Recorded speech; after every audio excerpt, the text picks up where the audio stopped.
always amazed at the things they spend money to study. Some of this stuff you don't need to study.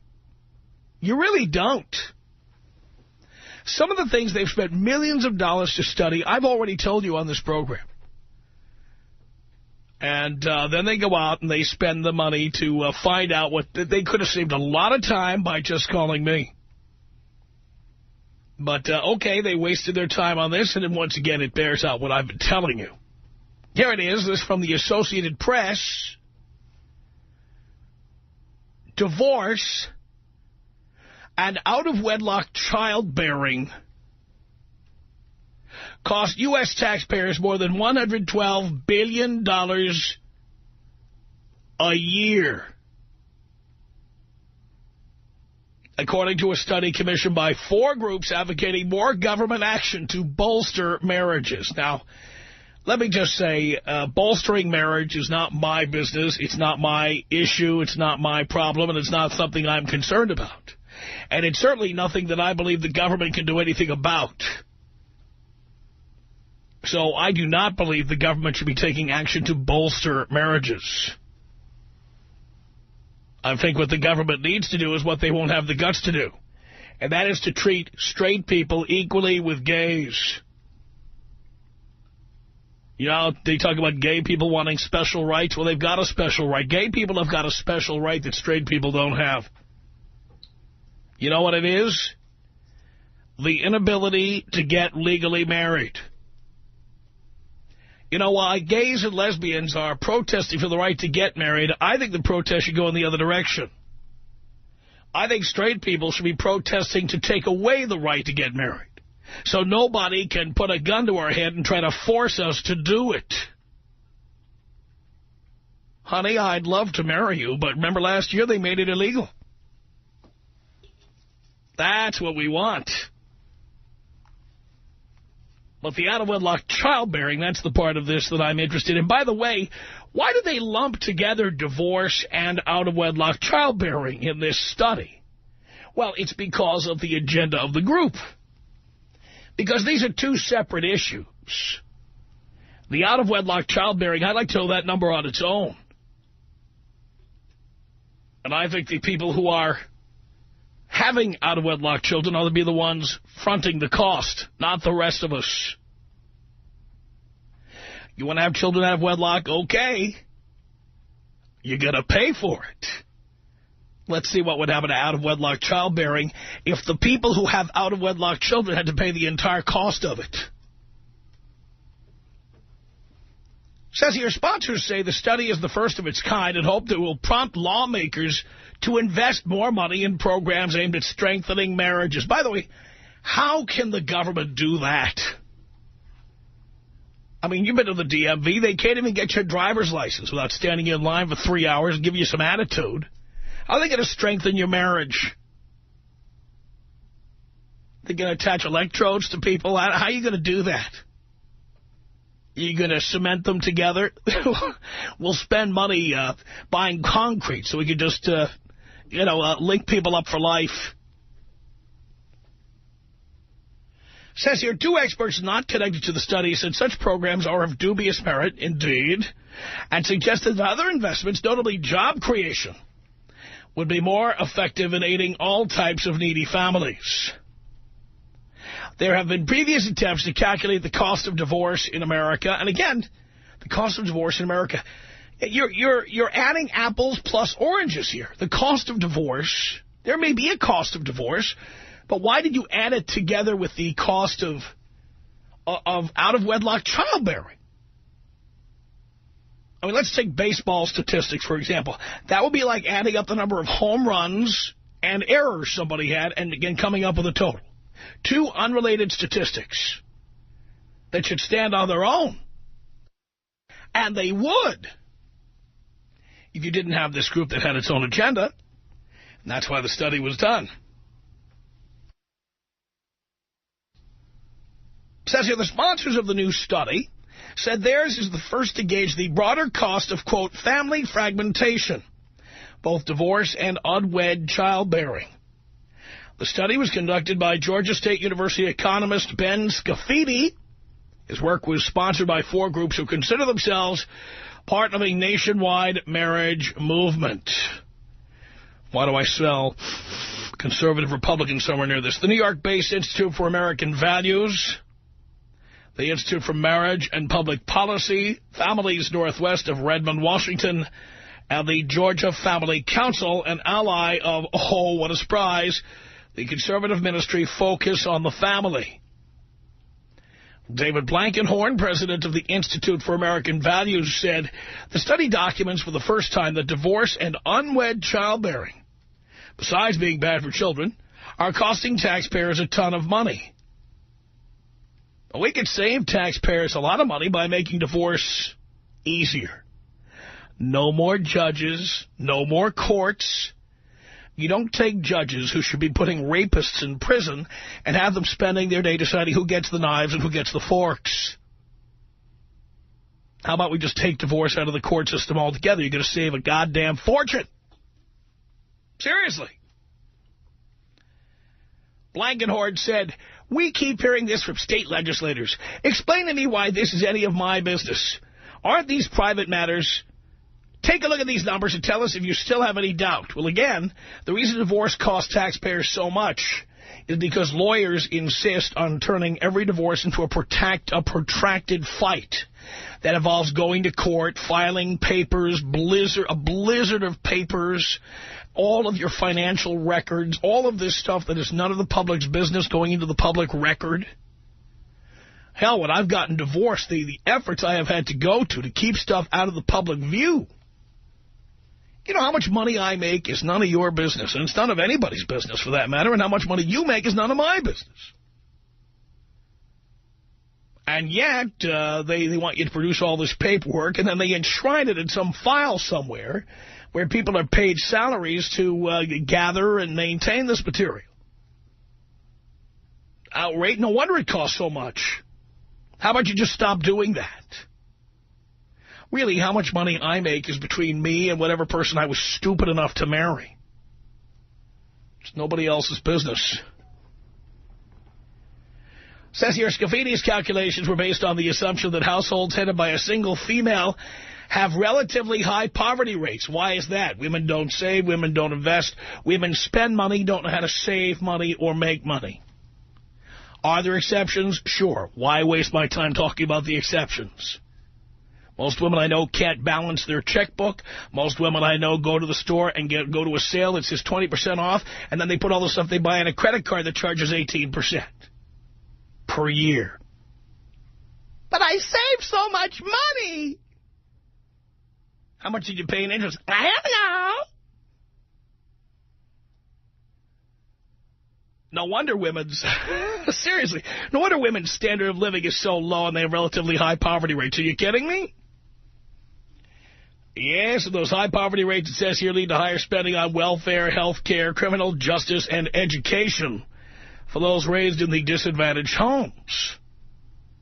The $112 billion estimate includes the cost of federal, state, and local government programs and lost tax revenue at all levels of government. Reducing those costs, Scafini said, quote, is a legitimate concern of government, policymakers, and legislators. Well, why would strengthening marriages, something the government is incapable of doing, trust me. Look at the great job they're doing on drunk drivers, for example. How many of you have driven drunk in the past year and gotten away with it? Yes, I know. Yes, but we've had alcohol education, we've got laws, we've got prisons. Yeah, it's doing a great job, too. Unbelievable. So why would we want the government getting involved in strengthening marriages? What we ought to be doing is making marriage a private matter between the two people who get married. Just like two people forming a corporation, two people forming a business. It should be no business of the state. When a marriage breaks up, it should automatically go to arbitration with an impartial arbitrator that is picked before the marriage begins. Being that 2 out of 3 marriages here in Southern California end in divorce, 1 out of 2 nationally. Let's just prepare for the divorce in advance. You have women using terms like starter husbands now.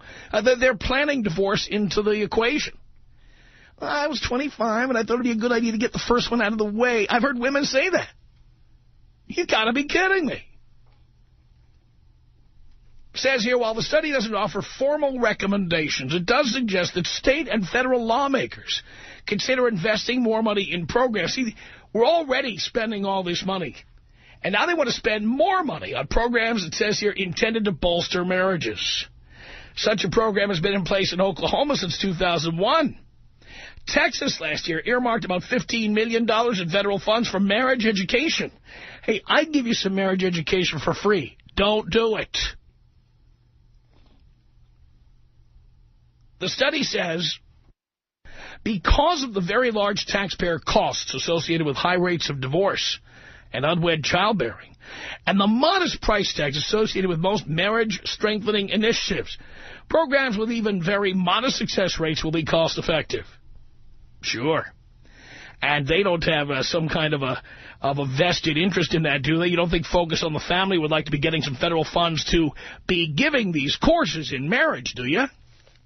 You don't think Dr. James Dobson would like everybody to, in his organization to be employed with federal funding? You don't think he would mind that, do you? Says here, Tim Smeating, an economics professor at the Maxwell School of Syracuse University, who was not involved in the study, said he's seen no convincing evidence that the marriage-strengthening programs work. He said, I have nothing against marriage. Relationship building is great. But alone, it's not going to do the job. A full employment economy would probably be the best thing. Decent, stable jobs. He also noted the distinctive problems arising in black urban areas where the rate of single-mother households is largest. A high number of African-American men have been in prison. That limits their future earning potential and makes them bad marriage partners, regardless of what kind of person they are. A marriage program doesn't address that problem at all.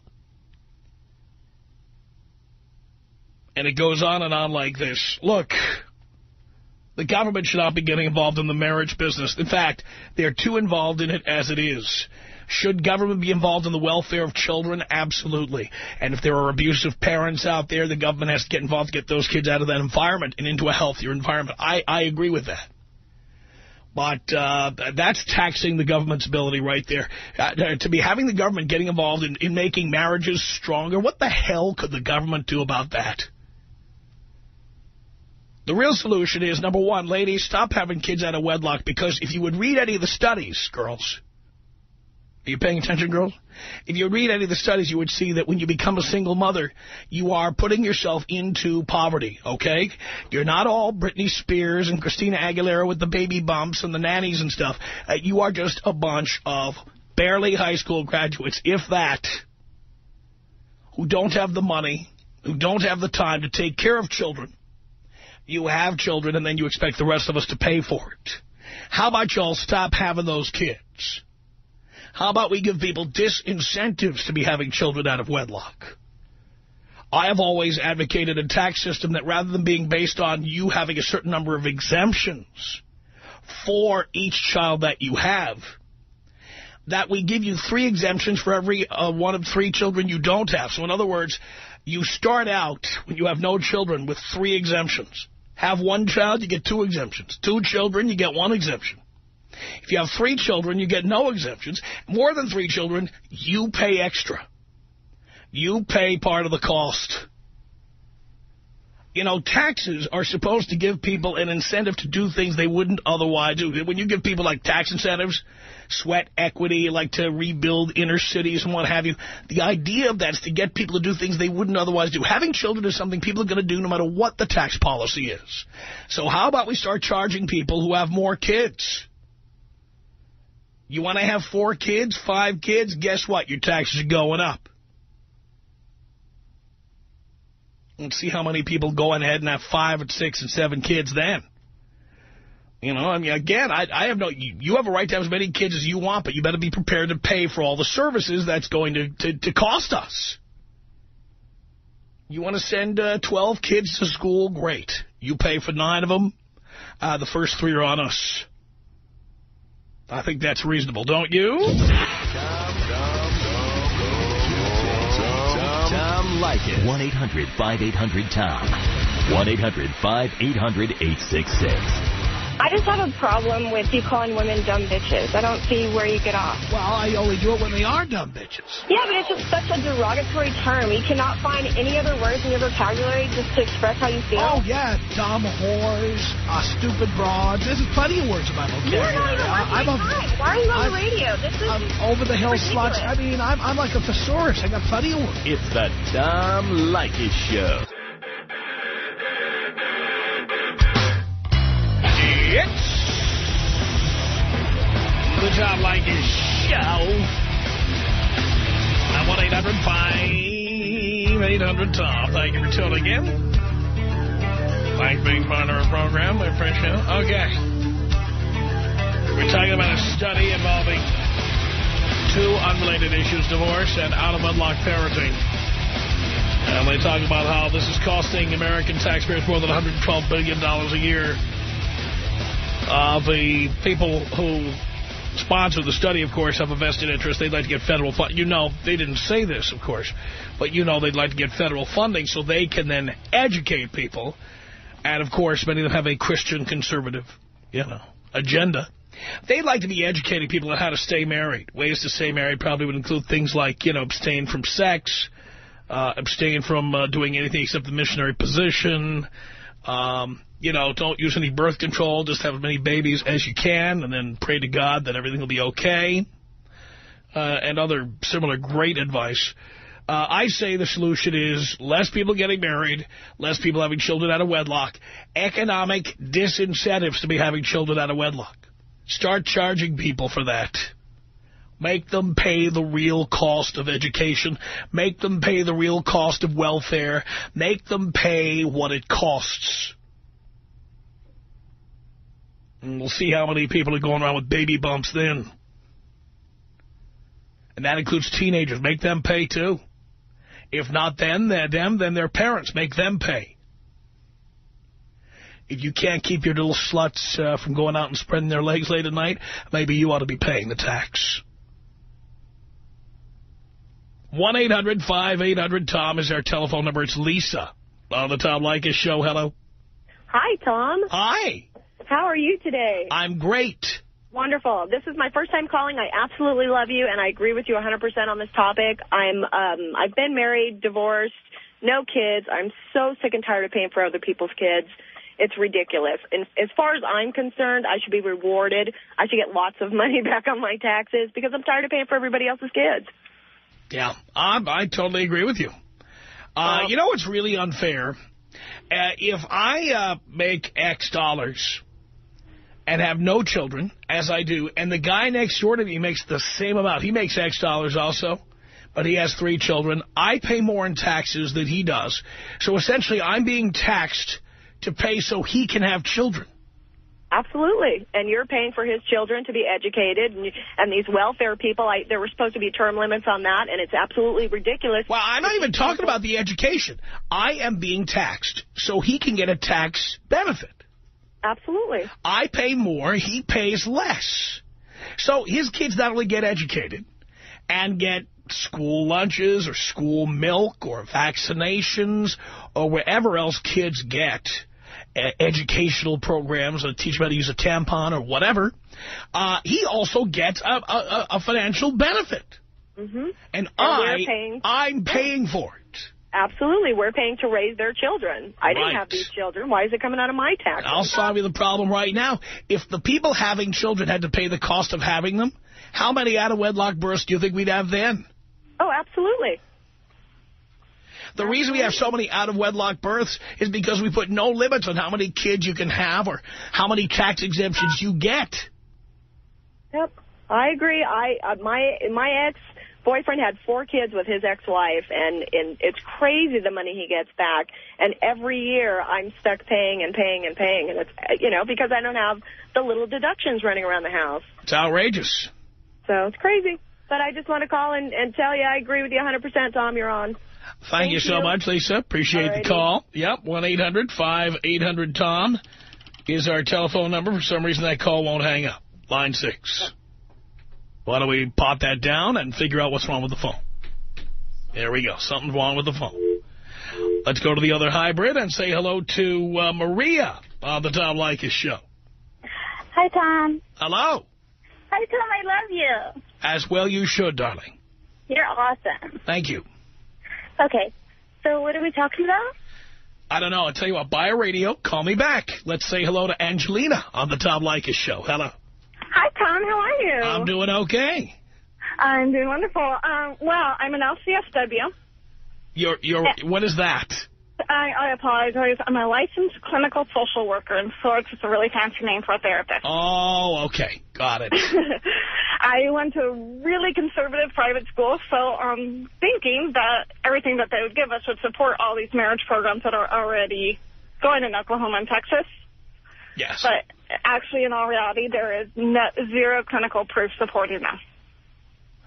Well, I agree with that. I don't understand it at all. Of course, again, this whole study and the numbers of billions it's costing, blah, blah, blah. When you see the names of the groups that sponsor the study, these are all the groups that would like to get, after we find out how much the government is already spending, they want the government to spend even more money. And they want the money given to their groups. And if you really look at it and break down the cost of Planned Parenthood versus marriage therapy, you could spend an easy $150 an hour on marriage therapy, as where you could go to Planned Parenthood and $150 for a year, you get a year's worth of birth control for free. I tell you what, how about if your little 14-year-old slut had to pay taxes every time she had a baby bump? How likely do you think would be she'd learn how to use birth control? It's really not that hard. And how about if you couldn't keep your little slut indoors at night, how about the parents pay? Yeah, most definitely. Well, I'm actually picking up the keys. You think they wouldn't put a collar and leash on that girl then? Yeah, I'm picking up the keys for my first house today, and you should see how many taxes I just paid today as well. Oh, I just bought a house myself. Single. I just bought a house myself, so I'm well aware of how much you pay. So, yeah, for being single and having no kids and knowing how to use birth control, I sent off my taxes and almost cried. I completely understand. But are you excited about your big stimulus payment? Uh-huh. Don't spend it all in one place, dear. Oh, gee, why not? Actually, I'm one of the few women with no debt except for my mortgage. Really? Yes. I make too much money. I don't get a stimulus payment. I have to stimulate myself. There's always a right hand for that. That's my game plan tonight about 10. All right, have a good one. Thank you. I got a little stimulus for you, right? You want to see my stimulus package? I'm going to show it to you right now. Here's a stimulus package for you right there. Who needs an $800 check? 1-800-5800-TOM. That's our telephone number. Let's say hello to Jesse on the Tom Leykis Show. Hello. Hey, Tom. How you doing? Great topic. Thank you. You know what? I think they should cut Section 8. I mean, the system has this single mom feeding kids galore and making fun of the system.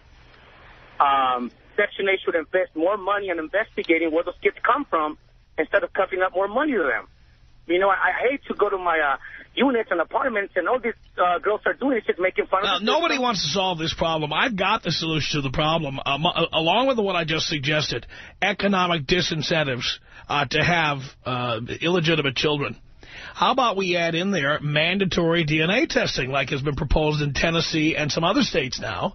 So every time a woman tries to slide one by and say that it's one guy's kid when it's really another guy's kid, these women are going to be exposed, and therefore they'll be less likely to play that game. You got it. I couldn't agree with you more. It is so horrible to see these people just spitting kids, and their husbands don't want to get better jobs because you know what? When they go see the social worker, they're going to see that their husband is making $10,000 or $20,000 a year, and they won't even qualify for food stamps. They're laughing their butts off driving better cars than you and I do, Tom. You should run for governor. I think you're absolutely right, Jesse. Tom Leykis. 1-800-5800-TOM. Tom Leykis. 1-800-5800-866. To all those guys out there that are knocking these broads up and telling them that they love them and all of that, you know, these girls don't love you. These girls love wallet. These girls don't want to have your baby. These girls want to have job security. It's the Tom Leykis Show.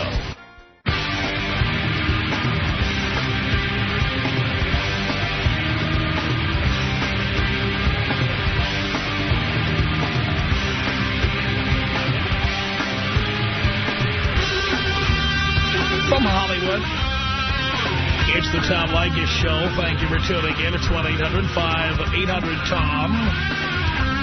We're talking about a study that talks about the cost of divorce and out-of-wedlock childbearing, and I've given you my solution to these problems.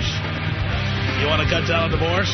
Stop getting married. You want to cut down on out-of-wedlock childbearing?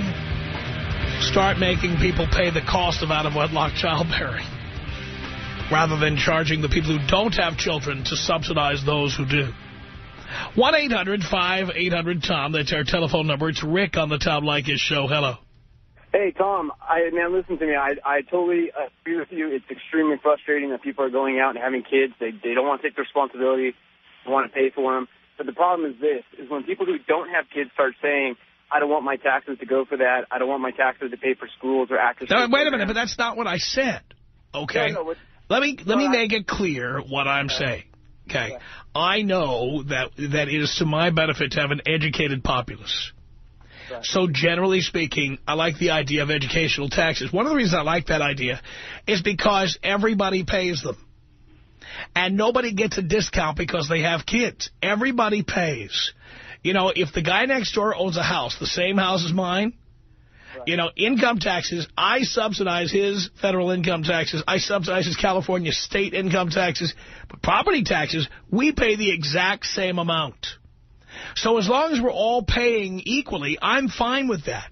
But when it comes to paying for children in general, like giving people exemptions for having kids on their taxes, not fair. Right. No, I agree with that in the abstract. The problem is, if you look at the cost of living right now, with gases, food prices going up. Why should I subsidize you? Well, the reason why is because if parents don't have enough money to give to their kids, then they shouldn't be having so many kids. No. You know what? Let me give an example. I'm a rich guy. But I'm not as rich as other rich guys. And you know what? I would love to own a Maybach. God, ever been in a Maybach? It's got curtains in there, for God's sake. It's got reclining, vibrating seats. It's got a wine storage unit and a place to put my wine glass while my driver drives me around. It's fantastic. But you know what? It's $550,000. The reason I don't have a Maybach is because I can't afford one. I don't think we should take money out of your taxes to pay so I can have one. And the same thing is true for children. You know what? Children are an expense. In addition to being human beings, there's a cost involved. And people who can't afford to pay the cost of having children shouldn't be having them. And people who can't afford to have 6 kids maybe should have 2 kids. But the rest of us should not be subsidizing them. Well, the only difference is that your Maybach, if let's say you were to buy an Maybach. It's a Maybach with an M. Maybach. The car, if my taxes, the difference between my taxes going to pay for your car and my taxes going to pay for someone's kid is after 18 years of not getting proper funding, your car isn't going to come out and be a convicted felon. It isn't going to try and break into my house. Again, we need to make people pay the cost of having children so they'll have a disincentive to keep having them. I fully agree, but at the same time, you can't then come in with an iron, a draconian response that we're going to cut. It's not a draconian response. What we have now is lunacy. We give people a bonus for having more children. It's stupid. It's something they're going to do anyway. Right. Well, I think the better plan, is to not take away the taxes, but to focus on the ludicrousy of not being able to teach safe sex practices in high school. I mean, you have this religious right movement about, I don't want my kids learning about... By the way, they're the people who did this study. Well, yeah, that's ironic, isn't it? It's not ironic. It makes perfect sense. Right. I think a much more stricter version of separation of church and state, what's in the best interest of the public, irregardless of what your religious beliefs are. Focusing irregardless of your grammatical ability? Yeah, you got me there, Tom. So anyway, that's what I wanted to say is that always remember that when you cut the funds, you're basically promoting the advancement of the felon who's going to come and steal your car. I totally disagree. I think if you told the little sluts your taxes, even if you're paying 0 in taxes, you're now going to have to pay $1,500 each year for every child you have. Guess what? They're going to find a way to keep their legs shut or to find some birth control. Right. Well, the problem is that that's not necessarily always true. I mean, even if, let's say... What do you mean it's not necessarily always true? We haven't tried it yet. Right, but what I'm saying is, let's say everyone... All we've done is rewarded people who breed. Right. What I'm saying is that, let's say 99.9% of birth control is effective used properly. Well, that 0.1% out of 250 million people. But we're not talking about whether birth control is working properly. We're talking about people who intentionally don't use birth control because they see Britney and Christina and all these people having babies, and so they want to go ahead and have them too. What they don't understand is that the famous people you see in Us Weekly, they can afford nannies and drivers and maids and cooks and butlers. But you can't afford to buy that copy of Us Weekly that you're looking at.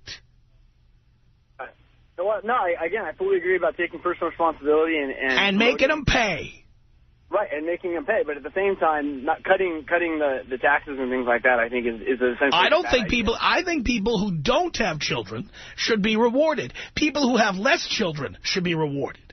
People who have more children should pay a penalty. People who have children out of wedlock should pay a tax. Right. I mean, that makes sense in the abstract. The problem is that put into practice, I think you would see more. Why would there be a problem putting it into practice?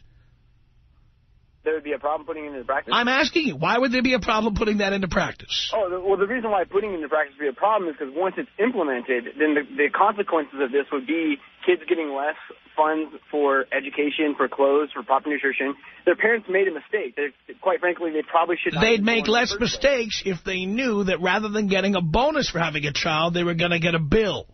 Right. Well, the thing you can make the same argument then that on the back of every cigarette it says if you smoke this, you're going to get cancer, but people still smoke it anyways. That's right, and they deserve to get cancer. Right, but to say that everyone's a rational agent and they're going to stop having kids because they're going to have to pay for it. Well, at the very least, the cost of having the children would be paid for. True, but the problem is that the cost of having to have higher crime rates and higher problems. Why are you assuming there'd be a higher crime rate if the person who had the kid had to pay the cost of having the kid? Because they would. That's a long stretch. Do you have any empirical evidence to prove that? You don't. Oh, no. Actually, that's not true. There's been several significant studies that have There are studies that say if we put a tax exemption in the reverse, that if we charge people a $1,500 or whatever dollar tax surcharge for every illegitimate child they have, there is research. I want to know what study that was that you read. Okay, well, you think of it logically. What's the demographic of people who continually have children out of wedlock? Uneducated, lower-class individuals. So if you take away their tax incentives or tax assistance for having kids, then now you're going to be tacking on even more bills or less funds for people who already have no funds. So where are these people going to get the funds to pay for? They're going to have to think. They're going to have to think twice. And you know what? I think that's the only language people like that understand. If you have a child, you're going to pay another $1,500 a year for every illegitimate child you have. That's the only thing poor people understand. And trust me, because I grew up in the poorest neighborhood in America. Trust me when I tell you. That's what they get. 1-800-5800-TOM is our telephone number. Let's say hello here to Daisy on the Tom Leykis Show. Hi, Tom. Hi. I just wanted to say that I don't understand why do you call girls fat when you're fat yourself. Not only are you fat, but you're ugly, and you're... That's a very good argument. So I see you have absolutely no ammunition, do you? No. All you have is name-calling. You have no facts. Let me ask you, how old is your illegitimate child? I don't have any. Really? I go to school. I see. When are you planning on having bastard children? Are you planning on doing that? Yeah, when I get married. Oh, you can't have bastard children when you're married, unless you're having them with some other guy other than your husband. No, I'm not planning on having any kids out of wedlock. I see. Well, why is this topic such a sensitive one for you? Okay, I'm going to tell you why. Because your mother was a single mother and was banging out kids? She was a breeder? My mother has been married for 30 years. She was never... Okay, so then why would you care so much about this topic? Because I'm a girl myself. Oh, because you're a girl yourself. I'm a girl, and how dare you? You're like, how old are you, 60? Wait. So let me understand. You're one of those 200-pounders? So you're one of those 200-pounders calling in here, dear? No, I'm 5'5". I weigh 130. I'm not fat at all. I'm a very attractive girl. Sure you are. I work. On the telephone, everybody's attractive, dear. We've heard this before. And then when they send the photos in, we see the truth. Oh, absolutely. That's what I was about to do. Good. You send that photo in, and we'll put it up on our MySpace page, and then we'll let people decide if they think you're attractive or not. The last woman, by the way, promised to send the photos, never did. We know what she looked like. Tell you what. 1-800-5800-TOM. Scott on the Tom Leykis Show. Hello. Hey, Tom. Hey. How you doing? Like you care. I do care. I do care. I'm a fan. I'm a big fan. I disagree with you. But you don't even know how I'm doing. Well, how you doing, Tom? I'm doing okay. Thanks. It's good to hear that. Only thing I disagree with, Tom, I agree with 98% of everything you say. I've got 5 kids of my own. I pay my taxes. I pay my bills. I raise those kids. I love raising those kids. I stimulate the economy. I have two of the kids in. You think I don't stimulate the economy? No, I know you do. I know you stimulate a lot. Well, I just bought my $3 million home in Santa Barbara County, and then had to hire a groundskeeper, painters, a guy to install my satellite dish. The guy had to come over and install a telephone. You think I'm not stimulating the economy? My hat's off to you. And there was not one little crumb cruncher around. So stop with this stereotype that people like you are stimulating the economy and people like me are just selfish. Oh. Because you know what? I probably pay enough out to other people to employ you 10 times over in a given year. All right, let's think about this for a minute. I appreciate the fact that you pay so many people. On the other hand, I'm raising 5 kids. So what? That are going to be taxpayers in the future. Well, fine. And by the way, they should be taxpayers in the future because they're going to drive on interstate highways in the future, and they're going to have kids who go to school in the future, and they are going to be doing other things that involve federal funding in the future. No. Yes, they are. Yes, they are. When you are no, they will not be. They will be paying for what they use in the future. No, they will have kids. They will be contributing, and so on. And no, having more children does not contribute to the economy. It costs the economy. No, absolutely not. Absolutely not. Really? Why does Sweden, which has a lower birth rate than we do, have a better economy than we do? Oh. Tom. I'll wait for your answer. You can send that in if you like. 1-800-5800-TOM. That's our telephone number. Lori on the Tom Leykis. Oh, Daisy backed out. Doesn't want to send the photo of her 180-pound body in here so we can all decide what she really looks like. I knew that Daisy was a big whale. That's why she was all upset. Lori, yes. Hey, Tom, how are you today? I do care. I'm doing great. Great. I could not have put it better than what you said. And, I mean, you really hit home with me. I do have 1 child, and, yeah, that's my quota. And I need to tell you that I really think that this has a lot to do with the fact that the demographic that are having the children, of course, as everyone always points out, are the either middle or lower income people, maybe uneducated. And I think for the most part, maybe living off of the assisted programs that our country provides. Not to mention the fact that they're getting the tax breaks, but I would like to see my taxes be less because I don't appreciate supporting other people either. And I think that just kind of tying it into that, I kind of laugh because this kind of goes back to something I've been thinking all my life is, well, why don't we do something about it? If people are going to take advantage of assisted programs, why don't we do something like mandatory Norplans for young girls so that they're not going to get pregnant? Or there you go, when you sign up for high school. When you sign up for elementary school in L.A., you'll give them Norplan right off the bat. The Tom Leykis Show.